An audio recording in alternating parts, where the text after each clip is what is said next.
Então, boa noite, meus irmãos e irmãs. Mais uma vez o Senhor nos permite estarmos aqui. Hoje, dia 28 de agosto, quarta-feira de 2024. Até aqui o Senhor tem nos ajudado.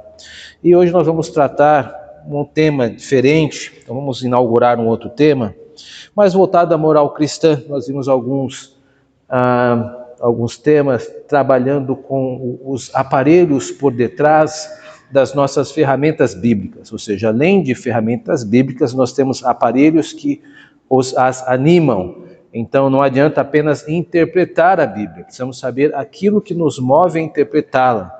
Vimos um pouco sobre a progressão continuada, a progressão teológica, aliás, vimos também algo voltado à cosmovisão, vimos um pouco dos preconceitos que encontramos no mundo, como o naturalismo, o racionalismo, como uma deturpação do uso da razão que devemos ter. Vimos também um pouco acerca do cientificismo, que tenta sempre subordinar e subestimar a fé cristã. Vimos algumas fórmulas ateístas que enfrentamos, e hoje nós vamos começar um tema sobre a ira, algo muito mais particular, que trata da moral cristã. E para a introdução desse assunto, eu escolhi um artigo deste livro, Vitória sobre a Tentação. Não sei se alguém já ouviu falar desse livro. Este é um livro muito antigo, eu não sei se ainda existe, e se chegaram a publicar de novo, os nossos irmãos dão uma consultada, mas este livro é de 99, e ele é uma compilação de vários autores que se reuniram de diversas denominações norte-americanas. Então nós temos alguns nomes como J. Packer, que é um nosso conhecido, J. Packer. Nós temos também outros como Charles Spurgeon, que resgatam um artigo dele também sobre a vitória sobre a tentação. Temos outros não tão conhecidos em nosso meio, mas que são famosos em suas denominações, como Charles Swindoll, Max Lucado, na época, e outros artigos. Claro que nós vamos ver, não todos, mas apenas os artigos que estão mais próximos à nossa tradição cristã.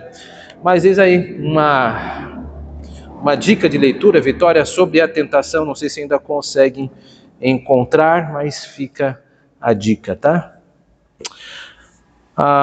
Deste livro, nós temos aqui um artigo de Patrick Morley.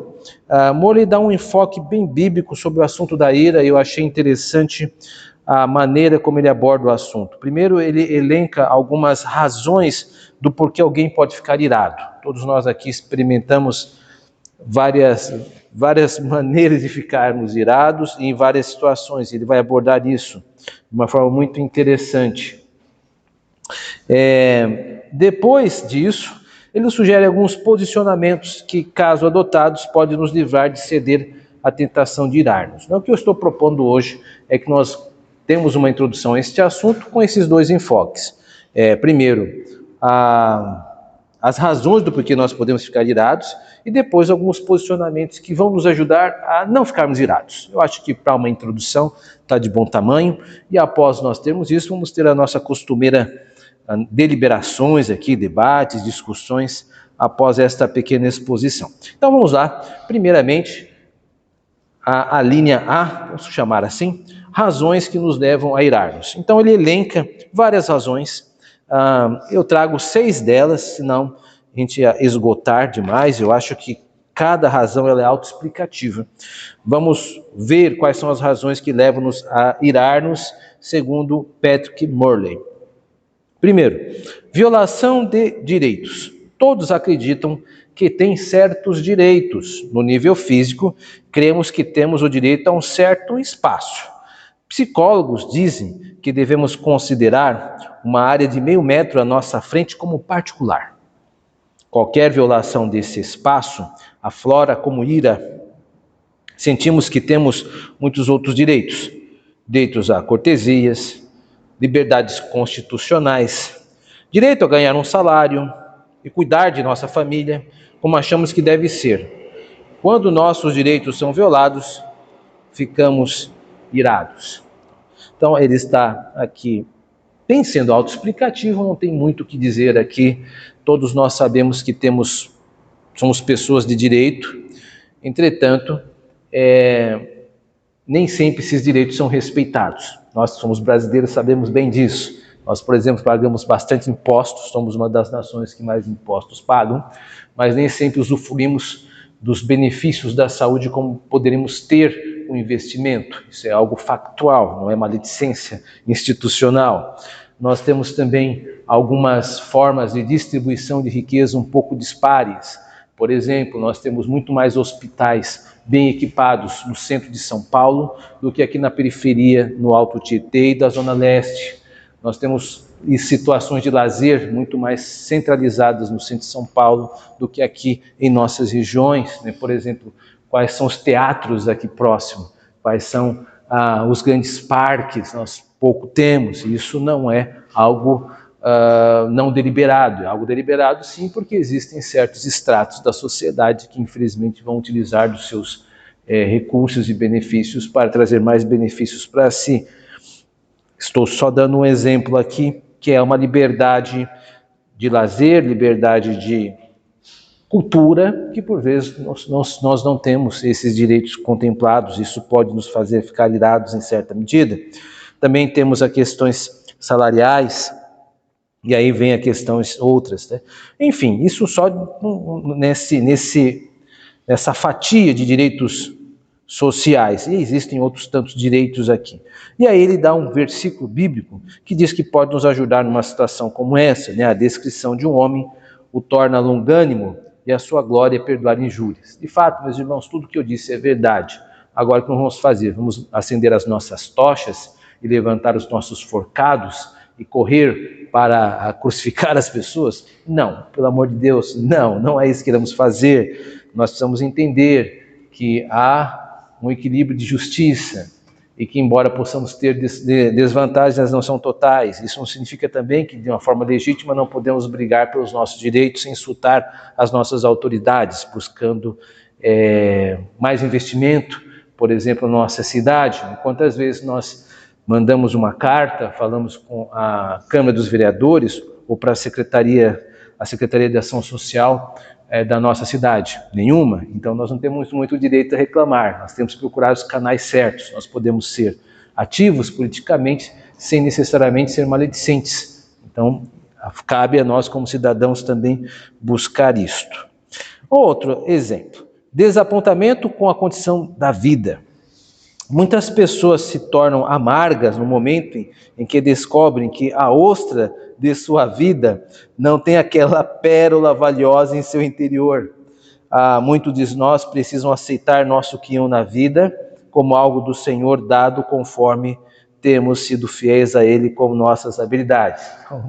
A ideia da ostra, eu espero que todos os irmãos tenham captado, né? A ideia é comparar nossa vida com a ostra. A ostra é um tipo de ser vivo que é encontrado no mar, que ao abri-lo tem uma pérola, né? Então a ideia aqui é que nós temos a nossa vida é como se fosse uma ostra, nos esforçando para abrir, e quando nós vemos não tem aquilo que nós gostaríamos que tivéssemos. Então quantos de nós aqui não nasceram com dificuldades, com certos limites?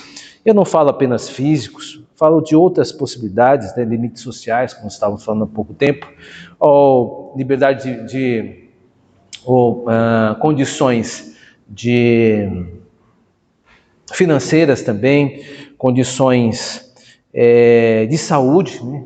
Condições sociais, né? Tem pessoas que têm dificuldade com isso, condições de relação, tem pessoas que se relacionam muito bem com as outras, tem pessoas que têm dificuldade com isso. Enfim, cada um de nós tem uma vida que talvez não seja o ideal que se pensa. O que fazer isso? É nos revoltarmos? Mais uma vez, não. A palavra aqui sábia do Patrick Morley é que nós devemos nos contentar, né? O contentamento é a palavra que ele quer buscar aqui. Nós temos o que temos e é dado pelo Senhor. Isso não significa que não devemos lutar por condições melhores, de forma alguma, de forma legítima. Os jovens devem continuar estudando, os adultos continuarem lutando por condições melhores para suas famílias, os aposentados também não devem usar a aposentadoria apenas para se debruçar, mas ainda há toda uma vida a ser explorada, né? A ideia é essa. E aí ele deixa um seguinte adendo neste tópico. Para outros, Provérbios 19:13 é bem direto. A estultícia do homem perverte o seu caminho, mas é contra o Senhor que o seu coração se ira. Existem menos posições no topo do que a quantidade de pessoas que querem ocupá-las. Se não estamos contentes com o que temos, a questão não é ganhar mais, mas aprender a contentar-nos com as circunstâncias. Isso é um grande desafio, né?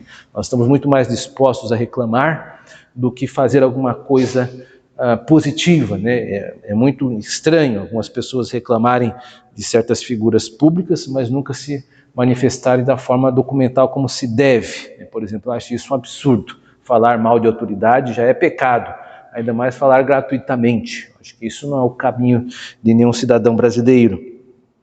O caso aqui é que precisamos nos contentar, né, com aquilo que temos. Esse é o grande desafio. Terceiro motivo para a ira: objetivos bloqueados. Estabelecer e alcançar objetivos realistas pode ser uma grande fonte de realização pessoal. Todo mundo estabelece objetivos, ainda que alguns não estejam cientes do processo. Quando somos impedidos de alcançar estes objetivos, seja por uma boa razão ou não, frequentemente respondemos com ira. Note aqui, meus irmãos e irmãs, mais nesse tópico, talvez do que nos demais, que a ira aqui não é só aquilo que nós estamos pensando como gritaria, quebrando as coisas. Não é isto, né? Existem maneiras distintas de demonstrar ira. Por exemplo, o silêncio pode ser uma ira. Você se recusar a fornecer o seu verbo. Por exemplo, você cumprimentar alguém e não receber o cumprimento de volta, por uma questão de ira. Isto é uma manifestação da ira. Não houve gritaria, mas houve violência. Houve um ato de protesto, agressivo, por exemplo. Há outros tipos de ira também que se manifestam, não apenas a recusa de dar o verbo, mas também certo tipo de ironia, sarcasmo também é um tipo de ira, é uma manifestação de ira. E aí tem vários exemplos que eu vou me conter para não dar, mas tem isso também. A ira nem sempre se manifesta pela gritaria, se manifesta às vezes pelo olhar de ódio, de desdém, olhar de agressividade, de tentar algo contra nós e não poder. Um exemplo. E aí então tem o texto de Salmo 37, verso 5, 7, segundo o Morley aqui, nos dá a melhor forma para estabelecer metas e como agir quando houver algum impedimento para cumpri-las. Entrega o teu caminho ao Senhor, confia nele, e o mais ele fará sobressair a tua justiça como a luz, e o teu direito como o sol ao meio-dia. Descansa no Senhor, espera nele, não te irrites por causa do homem que prospere em seu caminho, por causa do que leva a cabo os seus maus desejos. Creio que essa complementação bíblica que ele faz é muito feliz. A pergunta, por que prosperam os ímpios, é algo que ecoa desde o Antigo Testamento. Asaf é o exemplo mais clássico disso, Salmo 73, Deus verdadeiramente é bom para com Israel, entretanto eu tenho inveja daqueles que prosperam, porque eles enriquecem, enquanto eu, justo, não saio do lugar. Um resumo do Salmo 73, pelo menos a primeira parte. Então, às vezes, nós nos perguntamos, nós somos crentes, somos fiéis, somos justos, e parece que nós não avançamos. E o meu chefe, o meu colega, o meu vizinho, que é ímpio, pagão, ele é blasfemo, e mesmo assim ele não para de progredir. Aqui é uma palavra de confiança, confia, entrega ao Senhor o seu coração, Deus tem te abençoado, e os desígnios que o Senhor tem sobre a vida de cada um, para nós, debaixo deste céu, será sempre um mistério. Não podemos dizer porque um vai e outro não vai. Quem é que pode dizer porque alguma pessoa morreu com 15 anos hoje, jovem, cheia de sonhos, e uma pessoa de 70 anos que tem feito mal a muitos outros, na sua esfera de ação, continua viva praticando mal? Apenas Deus sabe o propósito dessas coisas. A gente não tem como julgar. A gente lamenta, é lícito lamentar a perda da jovem, mas não é correto praguejar a vida do idoso maligno, o exemplo que eu citei. Um quarto motivo de ira: irritação. As pequenas chateações da vida parecem ter um peso maior em nossa vida do que as questões realmente importantes. Ela aperta a pasta de dentes na ponta e eu aperto pelo fundo. Pedrinho, quantas vezes tem que lhe dizer para não jogar bola dentro de casa? Nada é mais irritante para mim do que uma camisa grudada no corpo num dia de calor. Você sabe do que eu estou falando. Aqueles dias em que você entra no carro e pensa que entrou num forno. Rapidamente, gotas de suor se formam na sua testa e sua camiseta fica ensopada. Ao chegar a seu destino, você desce do carro, mas a sua camisa fica grudada no assento. Uma sensação bem conhecida por nós, né? Nesses 2 últimos anos de um calor extensivo e esses últimos dias, o Senhor tem nos abençoado com frio, que bom por isso, né? Bom ter calor, bom ter frio. Eclesiastes 7:9 é um adendo colocado. Não te apresses em irar-te, porque a ira se abriga no íntimo dos insensatos. Então as pequenas coisas, elas também têm um grande grau de despertar a nossa ira. E aqui eu não quero que você responda, mas quantas vezes na sua família você já não ficou irado por causa destas coisas, né? Quando você foi procurar o biscoito, você guardou lá na estante, né, ou no armário, né, e a pessoa comeu sem te avisar e você está com vontade de comer o biscoito. Então, às vezes acontece, você se ira por caprichos, né? A verdade é que nós somos muito mais propensos a nos irarmos por essas coisas com os nossos familiares, com os domésticos, né? É muito mais simples. Ninguém vai brigar com o chefe por causa de um biscoito, é muito raro isso, né? A questão é, isso é muito mais claro no artigo dele, mas vamos ficar por aqui. 5. Sentir 5 motivos, o 5 motivo de irar-se. 5º motivo. Sentir-se incompreendido. Há alguns anos ouvi o Dr. Henry Brandt dizer uma coisa que deixou uma marca profunda em mim. Disse ele: as outras pessoas não criam o seu espírito, apenas o revelam. Quando meus sentimentos são feridos e a ira incita seu previsível processo dentro de mim, tenho de confessar que a outra pessoa não está me deixando com ira. Ela está apenas revelando a ira que já estava dentro de mim, oculta embaixo da superfície de meus pensamentos conscientes. Em geral, pensamos que as pessoas não nos entendem, nossos sentimentos, nossas atitudes, nossas habilidades, nosso potencial. É provável que não entendam realmente, mas promover a festa da comisseração é pena de si mesmo, e ficar com raiva por causa disso, não nos ajuda a resolver a questão da incompreensão. Benjamin Franklin, sobre isso, comentou que a ira sempre tem uma origem, mas esta raramente é boa. Aqui é um dos motivos mais sábios que eu creio destes elencados, né? Porque ele mostra uma verdade que por vezes nós esquecemos, que nós somos responsáveis pelos nossos sentimentos. Os sentimentos são decisões também. Então, quando eu decido ficar triste, quando eu decido ficar magoado, quando eu decido ficar bravo, a decisão é minha, não é sua porque você fez alguma coisa. Eu resolvi dar-me o direito de ficar, entre aspas, chateado. Isso não tem nada a ver com o outro. Então você não pode transferir a responsabilidade do teu tribunal interno para outra pessoa. É você que é o problema, não é o outro. Ah, mas ele devia ter me dado o que eu acho que tem que receber. Não importa, você tem que lidar com isso de uma forma madura. Então essa massa interna, ela não é, e acho que a gente tem que entender isso, essa massa interna, ela é responsabilidade nossa. E não de nenhum tipo de profissional que diz que vai ter a chave correta para resolver isso. Não existe nessa terra ninguém que tenha uma receita pronta para lidar com essa massa interna que nós chamamos de sentimentos, que alguns vão chamar de consciência. Não há. É você que tem que resolver isso, do seu jeito, com as suas forças, com a sua energia, né? Porque no final das contas, no último dia, o Senhor não vai perguntar o que o psicanalista fez por você ou por o psicólogo. É você o que você fez com os seus sentimentos, com as suas ações, com a sua força interna, com esta massa interna. Somos nós, né? Interessantíssimo isso. 6º e último aqui. Expectativas irreais. Tenho consciência que estranhos podem me desapontar. Mas quando meus amigos cristãos me desapontam, fico bem chateado. O problema é que frequentemente criamos expectativas altas e irreais em relação a nossos amigos e familiares. Eles deveriam ser perfeitos para viverem dentro de algumas de minhas expectativas. Conseguiu sentir a ironia, né? É comum não agirmos com alguma moderação quando pensamos em nossos queridos. Mas todo mundo tropeça, até nós mesmos. E, por isso, precisamos introduzir moderação na fórmula que cria nossas expectativas.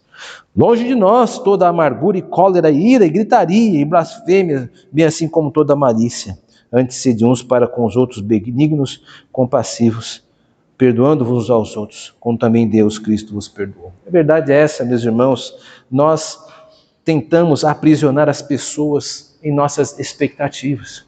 E quanto mais as amamos, quanto mais as admiramos, então criamos sobre ela um tipo de dívida sobre essa pessoa conosco. São os nossos pais, as nossas mães. Quantos filhos e filhas às vezes dizem assim: eu não perdoei meu pai, eu não perdoei minha mãe. Mas espere um pouco, né? O pai ou a mãe, eu tenho certeza que são pessoas humanas, cometeram seus erros, seus acertos e desacertos, mas eu sempre quero crer que fizeram o máximo possível com o que tinham.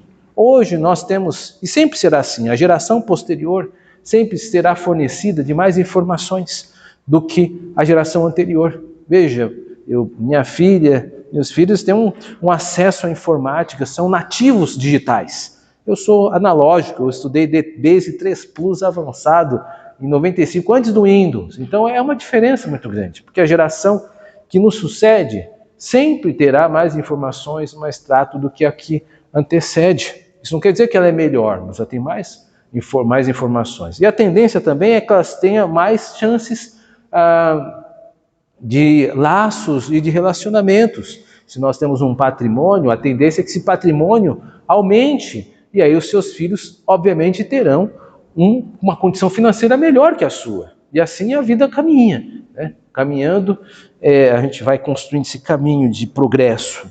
Enfim, é preciso tomar cuidado com essas nossas expectativas, né? Isso é ruim quando prendemos as pessoas sob esta falsa auréola, né? Que nós mesmos colocamos sobre a pessoa e depois nos sentimos traídos ou nos sentimos traídas, né? Ninguém tem esse tipo de dever com o outro. Cada um de nós tem os seus pés de barros e se arrasta como pode nessa nossa jornada totalmente imprevisível até Jerusalém Celestial. E aí ele conclui esta sessão, pelo menos eu redigi para que o fizesse, da seguinte forma: falando de modo franco, a maioria das causas de nossa ira é pecado. É o pecado. As razões para irar-se que acabamos de ver têm duas origens em comum: egoísmo e impaciência. Ficamos felizes quando as pessoas concordam conosco, permitem que vivamos a nossa vida e nos dão aquilo que pedimos. Mas nem sempre é assim.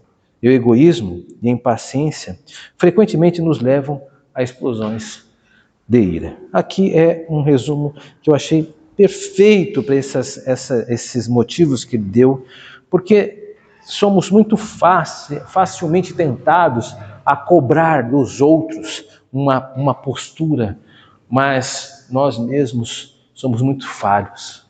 E a maior parte da manifestação das nossas iras, elas têm esse fundo egoísta.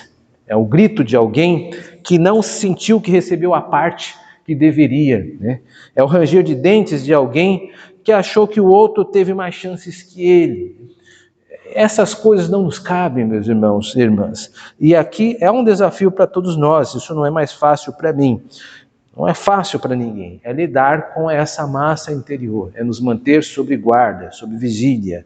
É olhar para nós como pessoas sob tutela. Nós nunca vamos sair deste mundo totalmente livres destas coisas, né? Até o último respiro. Quando soltarmos o último ar, ainda estaremos com as armas em punhos nessa batalha com a nossa alma. E aí o segundo tópico é bem reduzido, como vocês vão perceber, comparado com tudo aquilo que nós já vimos, mas que vale a pena aqui. São 3 dicas que são importantíssimas, né? Reagindo à tentação da ira, a linha B. Aqui estão algumas linhas mestras das Escrituras sobre como reagir à tentação de pecar em sua ira. Primeiro, mantenha o controle. O insensato expande toda a sua ira, mas o sábio, afinal, lhe reprime. Meus irmãos, todo mundo consegue ficar irado. É fácil gritar, é fácil perder a paciência. O difícil mesmo é suportar. Quantas vezes nós somos desafiados a fazer e precisamos fazer? Não perder a cabeça, respirar fundo, contar até 10, não responder na mesma hora, né? Porque às vezes na mesma hora a palavra vai sair meio enviesada. Então, se o senhor recebeu uma informação, se você não precisa responder hoje, responda amanhã, vai dormir, vai descansar a mente. E aí você, com mais calma, no dia seguinte você pode trazer melhor, né? Quem tem um ensinamento sobre isso eu acho que eu já disse isso, eu sempre acho essa frase maravilhosa do poeta João Cabral de Melo Neto. Eu falei para vocês como método que ele fazia poemas, né? Lembra disso? Como é que é mesmo? É o teste da gaveta, né? Como é que você sabe que um poema fica bom, né? Quando você escreve ele, deixa na gaveta, e aí no dia seguinte você vai ver. Se tiver bom ainda, se você achar que está bom, então ele está bom. Porque na hora tudo parece super necessário, tudo parece imprescindível. Mas quando você passa o dia, o outro dia você fala, para que eu falei aquilo? O que eu ganhei com isso? O que eu ajudei em quê? Para que eu disse aquilo? Então às vezes é bem melhor ficar quieto, não falar nada e deixar para as brumas do dia seguinte um ânimo melhor, né, para resolver isso. Mantenha o controle, já foi dito. Evite pessoas iradas, não te associes com o iracundo, nem andes com o homem colérico, para que não aprenda as suas veredas e assim laces a tua alma. Então, fique longe de pessoas iradas, né? A pessoa tem um pavio curto, se você também tem, isso não vai dar certo. Então, é bom evitar, sim. Irmãos, isso não há nenhum tipo de preconceito. Nós temos os nossos relacionamentos, e não há nenhum problema você preferir uns em detrimento a outros. Isso não é pecado. Nós devemos andar com pessoas que vão nos ajudar e que nós vamos ajudar. Esses são os mais próximos. E se outros não forem, tudo bem, ame-os da mesma forma. Mas existem pessoas que vão nos dar um tipo de mal influência.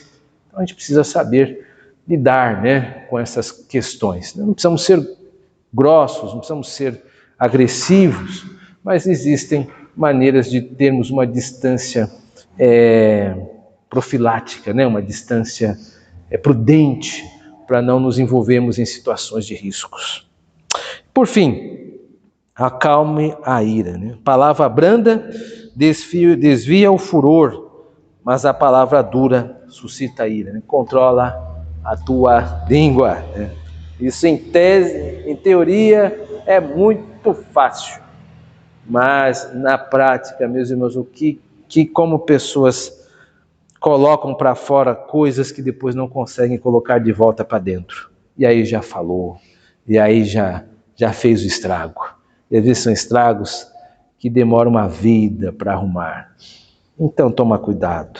Na dúvida, não fala nada. Não fala nada. Deixa. Mas a pessoa pode interpretar mal. É melhor que interprete mal do que dê a certeza a ela de que você está agindo errado. Então deixe por isso mesmo, não é um mal menor. Né? Guarde isso para você, se a língua ferina quer picar, é bom guardá-la, é bom deixar isso para lá. Né? Se a pessoa disse A, não diga B, né? Às vezes prefira mudar de assunto, afastar-se. Né?